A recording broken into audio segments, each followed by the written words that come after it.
हे श्री कृष्ण प्रिय भक्तों, आप सभी पर भगवान श्री कृष्ण की कृपा सदैव बनी रहे। आज हम जिस कथा की चर्चा कर रहे हैं वे केवल इतिहास ही नहीं बल्कि उस दिव्य ज्ञान और रहस्य की झलक है जिसने महाभारत जैसे महान ग्रंथ को जन्म दिया, जिनका जन्म ही अद्भुत था और जिनकी शस्त्र विद्या देवताओं को भी चकित कर देती थी। क्या आप जानते हैं कि महाभारत के इतिहास में एक ऐसे वीर योद्धा का जन्म हुआ था जिनकी उत्पत्ति किसी स्त्री की कोख से नहीं बल्कि एक मिट्टी के घड़े से हुई थी। उन्हें ऐसा दिव्य ज्ञान प्राप्त हुआ था जो किसी साधारण गुरु से नहीं बल्कि एक ऐसे गुरु से मिला जो स्वयं धरती पर तो जन्मे थे परंतु पर धरती के किसी नियम से बंधे नहीं थे। वे शास्त्रों के भी महान ज्ञाता थे और शस्त्रों में भी निपुण। उनके बिना महाभारत की कथा अधूरी है। उनका नाम था द्रोणाचार्य। लेकिन द्रोणाचार्य केवल एक आचार्य नहीं थे, वे स्वयं एक ऋषि थे जिनके जन्म की कहानी उतनी ही विचित्र है जितनी उनके भीतर छिपी योद्धा विद्या। उनके पास ऐसे दिव्य अस्त्र शस्त्र थे जिनकी शक्ति से देवता तक भयभीत हो जाते थे। लेकिन क्या आप जानते हैं कि उन्हें ये दिव्य विद्या कैसे मिली और उनका जन्म घड़े से कैसे हुआ? आइए सुनते हैं वे कथा जिसे ऋषियों की वाणियों में सदा से गाया जाता रहा है लेकिन जिसे हर कोई नहीं जानता। ये बात बहुत पुराने समय की है जब हिमालय से नदियां कलकल बहा करती थी। जंगलों में ऋषियों के आश्रम बसे होते थे और चारों ओर वेदों के मंत्र गूंजते रहते थे।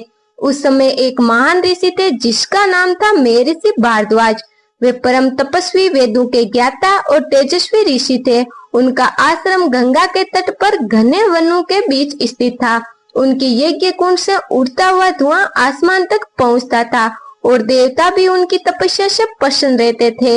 एक दिन महर्षि भारद्वाज गंगा नदी के किनारे स्नान के लिए गए। उसी समय स्वर्ग से एक सुंदर कन्या अप्सरा उतरी जिनका नाम था घृताक्षी। घृताक्षी इतनी सुंदर थी कि उनके रूप का वर्णन ऋषि मुनि भी नहीं कर पाते थे। उनके बाल बादलों की तरह लहराते थे। उनकी चाल में ऐसी मधुर लय थी जैसे कोई संगीत बज रहा हो। महर्षि भारद्वाज उन्हें देखकर जैसे स्तंभ रह गए। उनके मन में एक अजीब सी हलचल उठी। वे तो तपस्वी थे लेकिन घृताक्षी का रूप इतना मोहक था कि पत्थर भी पिघल जाए। घृताक्षी ने झील के जल में उतरकर स्नान करना शुरू किया। जल की बूंदें मोतियों की तरह उनके अंगों पर ठहर रही थी।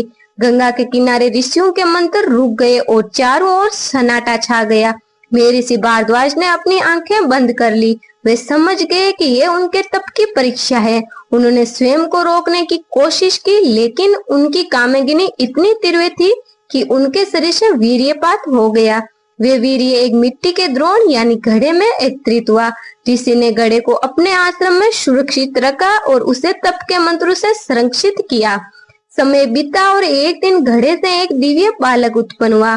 उस दिव्य बालक की आंखें चमकती थी जैसे अग्नि की लपटें। उनके मुखमंडल पर तेज था जैसे सूर्य उदय हो रहा हो। उनके जन्म का कोई शारीरिक संबंध स्त्री के गर्भ से नहीं था, इसलिए उनका नाम पड़ा द्रोण। ऋषि भारद्वाज को तुरंत आभास हुआ ये बालक साधारण नहीं है, कोई विशेष उद्देश्य लेकर जन्मे है। वह महर्षि बोले, तुम केवल मेरे पुत्र नहीं हो, तुम इस पृथ्वी पर धर्म और ज्ञान के संकल्प के साथ जन्मे हो। तुम्हारा भविष्य महान होगा। द्रोणाचार्य बचपन से ही तीव्र बुद्धि के थे। मात्र कुछ ही वर्षों में वे वेदों को कंठस्थ कर चुके थे। वेदांग, उपनिषद, शास्त्र, नीति और नीति शास्त्र पढ़ने लगे थे। द्रोणाचार्य का बचपन उसी आश्रम में बीता। वहीं उनकी मित्रता दो वशिष्ठ बालकों से, द्रुपद और परशुराम से। द्रुपद पांचाल के राजा के पुत्र थे। परशुराम महर्षि जगदम्बी के पुत्र और विष्णु के छठे अवतार कहा जाते हैं। द्रोणाचार्य और द्रुपद की मित्रता ऐसी थी जैसे दो शरीर एक प्राण। द्रुपद अक्सर कहा करते थे, द्रोण, जब मैं राजा बनूंगा तो आधा राज्य तुम्हारा होगा। द्रोणाचार्य हंसते और कहते, मुझे राज्य नहीं चाहिए, मुझे केवल ज्ञान चाहिए। पर जीवन ने उन्हें अलग अलग राहों पर भेज दिया। द्रोणाचार्य को युद्ध कला का विशेष आकर्षण था। उनके पिता ने शास्त्र तो सिखाए थे पर शस्त्र नहीं। तभी उन्होंने सुना कि परशुराम अपने शिष्य को दिव्य अस्त्र विद्या सिखाते हैं। द्रोणाचार्य परशुराम के पास पहुंचे।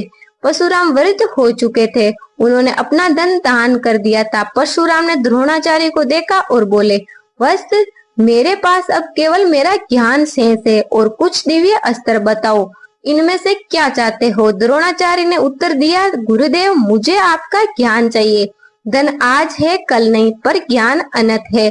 परशुराम ने उन्हें अग्नि शास्त्र, वरुण शास्त्र, ब्रह्म शास्त्र जैसे दिव्य अस्त्र सिखाए। उन्होंने गहन युद्ध नीति, व्यूह रचना, धनुष संचालन, तलवार, गदा, चक्कर और भाला संचालन सिखाया। परशुराम को यह भी आभास था कि द्रोणाचार्य का भविष्य महाभारत की महागाथा से जुड़ा है। परशुराम ने कहा, द्रोण एक दिन तुम ऐसे आचार्य बनोगे जिनके बिना युद्ध की कोई कल्पना नहीं की जा सकती। परशुराम से दिव्य अस्त्र विद्या प्राप्त करने के बाद द्रोणाचार्य अपनी पत्नी कृपि और छोटे पुत्र अश्वत्थामा के साथ जीवन यापन करने के लिए अपने पिता भारद्वाज के पुराने आश्रम में लौट आए थे। यद्यपि द्रोणाचार्य विद्या में पारंगत थे, परंतु उनकी आर्थिक स्थिति अत्यंत दयनीय थी। उनके पास ना तो पर्याप्त अनाज था और ना ही अच्छे वस्त्र। कृपि का जीवन कठिनाइयों में बीत रहा था और अश्वत्थामा का पालन पोषण भी कष्टदायी हो चुका था। एक दिन अश्वत्थामा अपने पड़ोस के बच्चों को गाय का दूध पीते देख माँ कृपि के पास दौड़ता हुआ आया। उसकी मासूम आंखों में आंसू थे। उसने पूछा, माँ ये गाय का दूध कैसा होता है? क्या उसका स्वाद मिठाई जैसा होता है? कृपि का हृदय जैसे चीर हो गया, क्योंकि उसके पास दूध लाने के लिए धन ना था। उसने चावल घोलकर अश्वत्थामा को पिलाया और कहा, बेटा यही दूध है। पर अश्वत्थामा के चेहरे पर असंतोष और उदासी थी और उस मासूम की आंखों में आंसू छलक उठे। द्रोणाचार्य ये सब देख रहे थे और उनके भीतर एक आग जलने लगी। उन्होंने सोचा, क्या मेरे पुत्र को दूध भी नसीब नहीं होगा? क्या मेरी विद्या का कोई मोल नहीं है? द्रोणाचार्य ने निर्णय किया कि अब और गरीबी नहीं सहेंगे और उनके मन में अपने बचपन के मित्र द्रुपद की याद आई।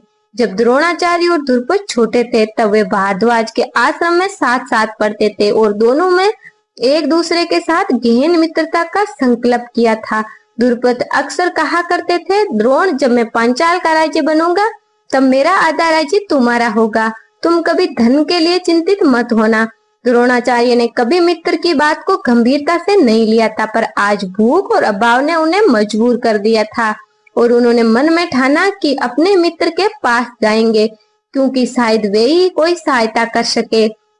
द्रोणाचार्य कृपि और अश्वत्थामा को आश्रम में छोड़ अकेले ही पंचाल नगरी की ओर चल पड़े थे। रास्ता कठिन था और उनके पास यात्रा के लिए पर्याप्त वस्त्र भी नहीं थे। मार्ग में उन्हें भूख लगी, पर वे बढ़ते चले गए। वे जब पांचाल की राजकुमारी पहुंचे तो वहां चल वैभव फैला था। सोने के महल, चांदी की सड़कें और भव्य राजसभा थी। सैनिकों की पंक्तियां राजमहल की रक्षा कर रही थी। द्रोणाचार्य ने महल के द्वार पर पेरी से कहा, जाकर कह दो द्रुपद का बचपन का मित्र द्रोण उनसे भेंट करना चाहता है। मेरी संशय से देखा, क्योंकि द्रोणाचार्य की झोली फटी हुई थी और उनका वस्त्र साधारण था, पर उसने राजा तक समाचार पहुंचाया। राजसभा में द्रुपद भव्य सिंहासन पर बैठे थे और उनके सिर पर रत्न जड़ित मुकुट था। उनके हाथों में सोने की तलवार थी और राजसी ठाट चारों ओर फैला था। उन्होंने सुना कि द्रोणाचार्य आए और मन ही मन सोचा, द्रोण वही निर्धन ब्राह्मण, वे अब क्या चाहता है? फिर भी द्रुपद ने उन्हें सभा में बुलाया। द्रोणाचार्य ने नम्रता से कहा, मित्र स्मरण करो, बाल्यावस्था में तुमने कहा था कि तुम्हारा आधा राज्य मेरा होगा। आज मैं तुम्हारे द्वार पर सहायता मांगने आया हूँ। मेरे पुत्र को दूध तक नसीब नहीं है। मुझे थोड़ी सी भूमि या साधन दे दो जिससे मैं अपने परिवार का पालन कर सकूं। द्रुपद का चेहरा कठोर हो गया और वे हंसते हुए बोले, द्रोण, मित्रता समान स्तर वालों में होती है। तुम एक निर्धन ब्राह्मण हो और मैं पांचाल का सम्राट। हमारी मित्रता आज संभव नहीं है। तुमने मेरी मित्रता को भीख समझ लिया। मैं राजा हूँ, कोई याचक मेरा मित्र नहीं हो सकता। द्रोणाचार्य के हृदय पर जैसा वज्रपात हुआ, क्योंकि बचपन का मित्र जिसके साथ उन्होंने तप, कष्ट और सुख बांटे थे, आज उन्होंने अपमानित कर रहा है। द्रुपद ने द्रोणाचार्य को राजसभा से अपमानित करके निकाल दिया और सैनिकों ने उन्हें धक्का देकर महल से बाहर कर दिया।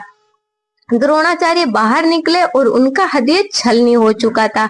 उन्होंने आकाश की ओर देखा और प्रतिज्ञा ली, हे देवगण, आज द्रुपद ने मेरा अपमान किया। मैं प्रतिज्ञा करता हूँ कि एक दिन इसे इसकी औकात दिखाऊंगा, इसका अहंकार चूर करूंगा और इसे बंदी बनाकर उसके ही महल में लाऊंगा। द्रोणाचार्य के मन में प्रतिशोध की ज्वाला धक उठी और वे वापस अपने आश्रम लौटे। कृपी ने पूछा, क्या मित्र ने सहायता की? द्रोणाचार्य ने मौन रहकर सिर झुका लिया, पर उनके नेत्रों में अब कोई असहायता न थी, क्योंकि वहां अब केवल द्रुपद के अपमान का बदला लेने की ज्वाला थी। उन्हीं दिनों द्रोणाचार्य को समाचार मिला कि हस्तिनापुर में महाराज भीष्म राजकुमारों के लिए कोई महान गुरु खोज रहे हैं और उन्हें ऐसे आचार्य की तलाश थी जो राजकुमारों को शस्त्र और नीति की संपूर्ण शिक्षा दे सके। भीष्म पितामह स्वयं महान योद्धा थे, परंतु राजकुमारों के लिए किसी पूर्णकालिक आचार्य की आवश्यकता थी। द्रोणाचार्य ने मन में ठाना, यदि मुझे ये अवसर मिलता है तो मैं न केवल अपना जीवन सुधारूंगा बल्कि अपने शिष्यों के माध्यम से द्रुपद का अहंकार भी चूर करूंगा।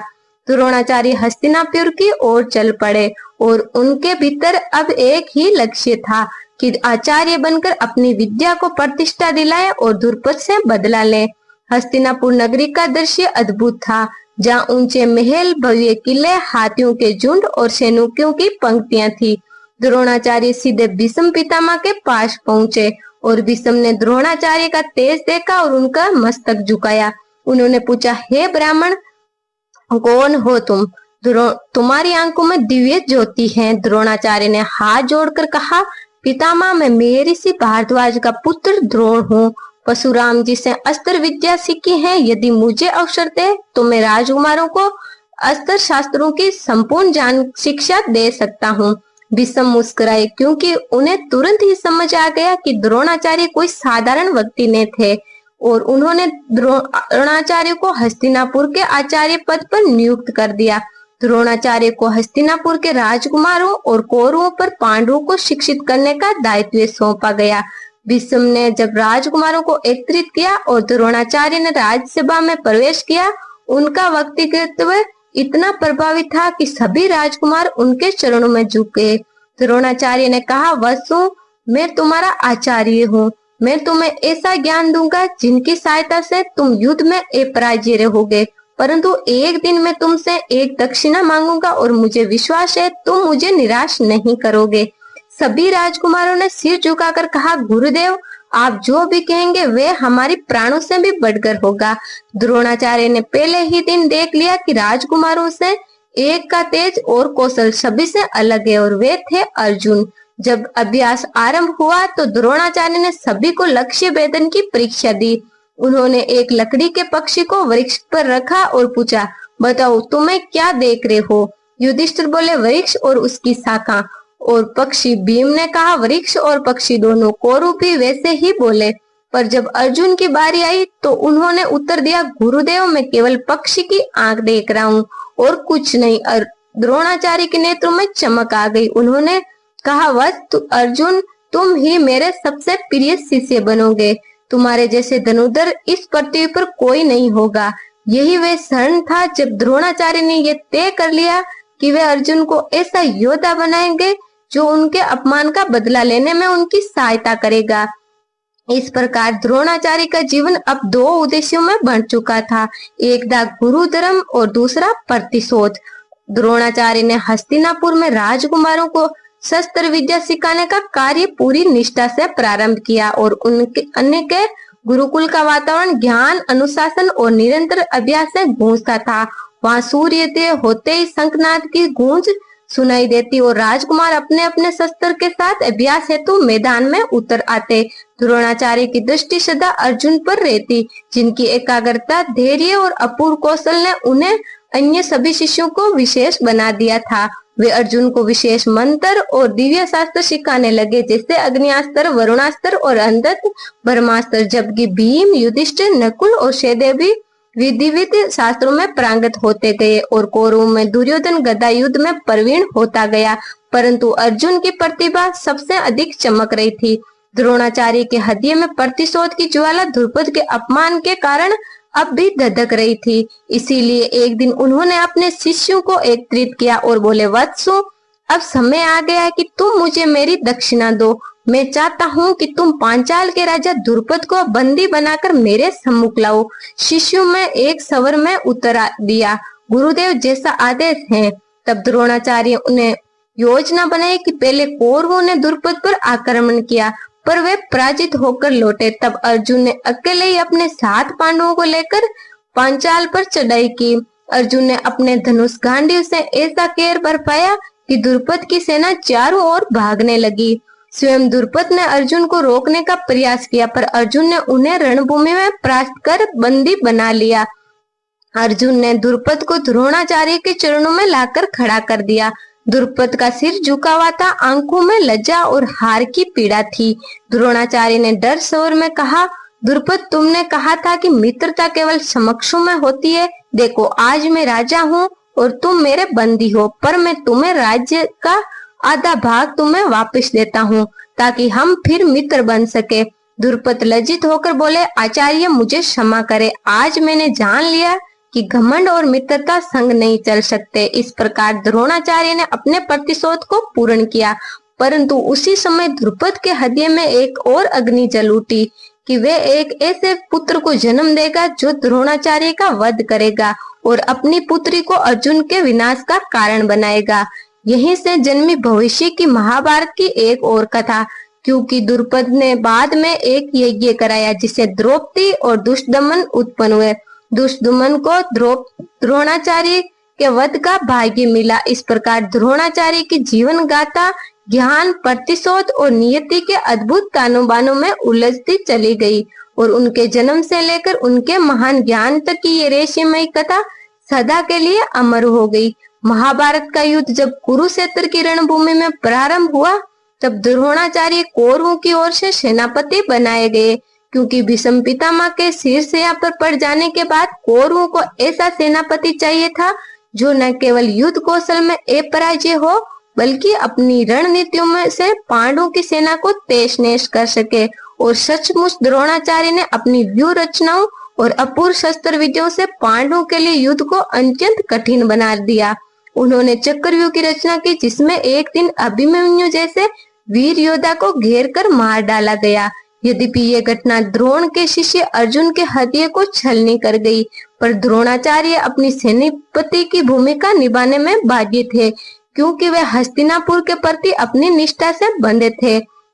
परंतु युद्ध के 13वें दिन पांडवों की ओर से श्री कृष्ण और युधिष्ठिर ने यह नीति बनाई कि द्रोणाचार्य को रणभूमि से हटाए बिना विजय संभव नहीं है, और इसके लिए उन्होंने झूठ का सहारा लिया। युद्ध के बीच में द्रोणाचार्य को सूचना दी गई कि उनका पुत्र अश्वत्थामा मारा गया। ये सुनकर द्रोणाचार्य को विश्वास न हुआ और उन्होंने युधिष्ठिर से सच्चे पूछना चाहा, क्योंकि युधिष्ठिर कभी झूठ नहीं बोलते थे। पर युधिष्ठिर ने भारी मन से कहा, अश्वत्थामा है तो नरो वे कुंजराओ, यानी अश्वत्थामा मारा गया, पर वे मनुष्य है या हाथी, ये स्पष्ट नहीं किया। शंख, नगाड़ों और युद्ध के कोलाहल में द्रोणाचार्य केवल अश्वत्थामा के हाथों की ही सुन पाए और उनका मन टूट गया। उनके हाथ से धनुष गिर गया। उन्होंने शस्त्र त्याग दिया और भूमि पर ध्यान मग्न होकर बैठ गए। तभी दुष्टदमन, जो द्रुपद का पुत्र था और जिसका जन्म ही द्रोण के वध के लिए हुआ था, आगे बढ़ा और ध्यान मग्न द्रोणाचार्य का सिर तलवार से काट दिया। इस प्रकार गुरु द्रोणाचार्य का अंत उसी दुष्टदमन के हाथों हुआ, जो द्रुपद के प्रतिशोध का प्रतिरूप था। परंतु कहते हैं द्रोणाचार्य के वध के बाद भी उनके अस्त्र का रहस्य और ब्रह्मास्त्र की विद्या उनके शिष्य अर्जुन में जीवित रही, क्योंकि द्रोणाचार्य ने उसे वे सब सिखा दिया था जो कोई और मनुष्य नहीं जानता था। और इसी ज्ञान के कारण अर्जुन महाभारत युद्ध का नायक बना। परंतु द्रोणाचार्य की ये कथा केवल एक महान आचार्य की नहीं, बल्कि एक ऐसे व्यक्ति की भी थी जिसके जीवन में ज्ञान, प्रतिशोध, गुरु, धर्म और नियति के गहरे उलझे हुए धागे थे। उनका जन्म घड़े से हुआ। जीवन में उन्होंने परशुराम से दिव्यास्त्र सीखे, द्रुपद के हाथों अपमानित हुए, फिर उसी पर प्रतिशोध लिया, महाभारत में सेनापति बने और अतः उसी द्रुपद के पुत्र के हाथों वीरगति को प्राप्त हुए। और इसी से स्पष्ट होता है कि द्रोणाचार्य का जन्म और उनके ज्ञान का रहस्य केवल उनकी असाधारण युद्ध विद्या में नहीं, बल्कि उनके जीवन के उतार चढ़ाव और नियति की कठोर मार्मिकताओं में भी छिपा है, जो महाभारत की इस महान गाथा को अमर बना गया। बहुत कम लोग जानते हैं कि द्रोणाचार्य के जीवन की सबसे रहस्यमय घटनाओं में से एक वे समय था जब उन्होंने अपने शिष्य अर्जुन को एकांत में ब्रह्मास्त्र की शिक्षा दी थी।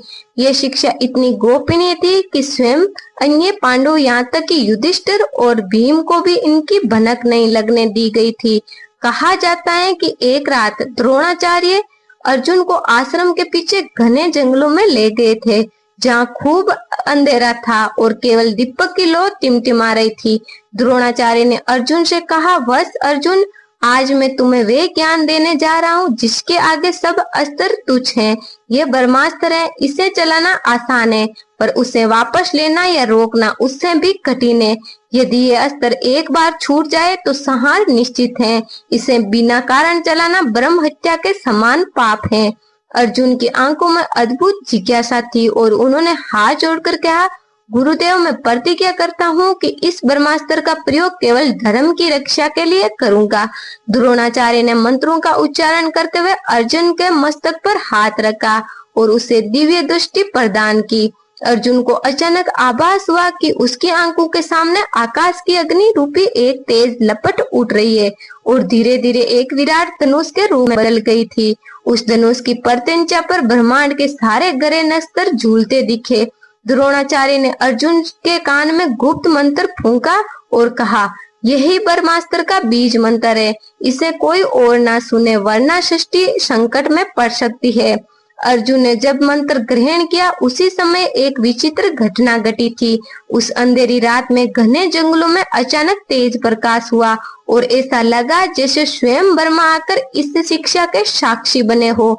ऋषियों के अनुसार उस क्षण आकाश में कई अप्सराएं और गंधर्व भी प्रकट हुए और देवताओं की वाणी गूंजी, धन्य है द्रोणाचार्य जिन्होंने ब्रह्म विद्या के योग्य शिष्य को चुना।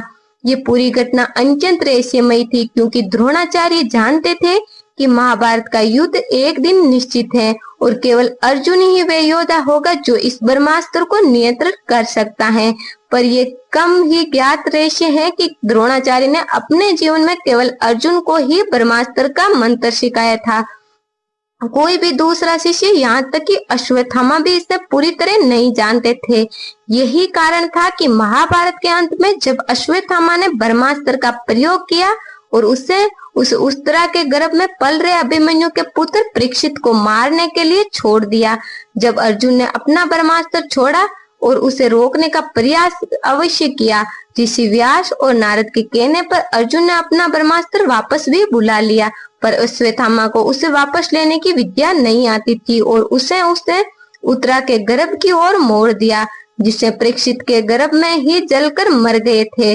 तब ये अर्जुन नहीं बल्कि भगवान श्री कृष्ण थे जिन्होंने अपने दिव्य योग बल और सुदर्शन चक्र की शक्ति से परीक्षित को गर्भ में ही पुनर्जीवित किया था और इस प्रकार सृष्टि की रक्षा की थी। इसलिए ये पूरी तरह सत्य है कि अश्वत्थामा द्वारा छोड़ा गया ब्रह्मास्त्र अतत श्री कृष्ण ने ही निष्फल किया था। यही द्रोणाचार्य की सिखाई ब्रह्म विद्या का सबसे बड़ा रहस्य और उदाहरण था कि उस महान अस्त्र को अर्जुन तो वापस लेना जानते थे, पर उसकी संहारक शक्ति को नियंत्रण करने और उसे विकृत परिणामों से सृष्टि को बचाने की अंतिम शक्ति केवल भगवान श्री कृष्ण के हाथों में थी।